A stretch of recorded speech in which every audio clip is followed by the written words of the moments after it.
បាទសួស្តីបងប្អូនថ្នាក់បឋមហើយថ្នាក់ទី7ទី8ក៏យើងអាចរៀនបានដែរលំហាត់នេះបាទ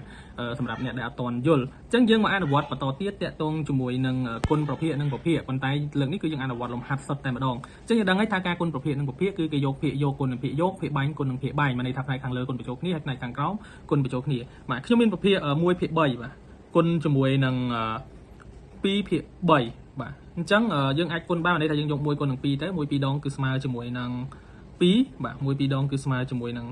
2ដល់ពេល3 3ដងគឺស្មើជាមួយនឹង9អញ្ចឹងយើងទទួលបានប្រភេទថ្មីគឺ2ភាគ9បន្តទៀតខ្ញុំមានប្រភេទ3ភាគ7បាទគុណជាមួយនឹង2ភាគ7អញ្ចឹងមានន័យថាយើងយក3គុណនឹង2បាទហើយ7យើងគុណនឹង7អញ្ចឹងយើងទទួលបាន3 2ដង6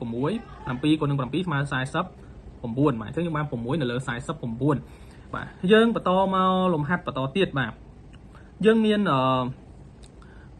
2ភាគ3 2ភាគ3បាទគុណជាមួយនឹង1ភាគ2បាទ2ភាគ3គុណនឹង1ភាគ2អញ្ចឹងបានន័យថាកន្លែងហ្នឹងគឺបានន័យថា2គុណនឹង1ហើយ2នេះគឺគុណជាមួយនឹងសំទោស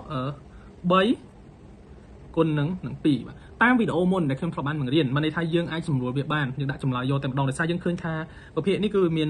ភាគយក2បាទហើយ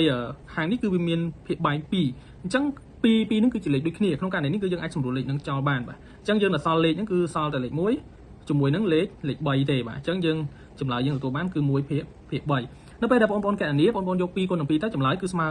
2 3គុណនឹង2គឺចម្លើយទទួលបាន6អញ្ចឹង2ភាគ6ប៉ុន្តែ2ភាគ6នេះបានន័យ2នេះគឺយើងអាចសម្រួលនឹង2បានបាទសម្រួល2ទៅដល់សល់1បាទនេះណាបាទដល់ពេល6សម្រួលនឹងចែកនឹង2ទៅគឺដល់សល់3បាទអញ្ចឹងយើងបាន1ភាគ3គឺជាច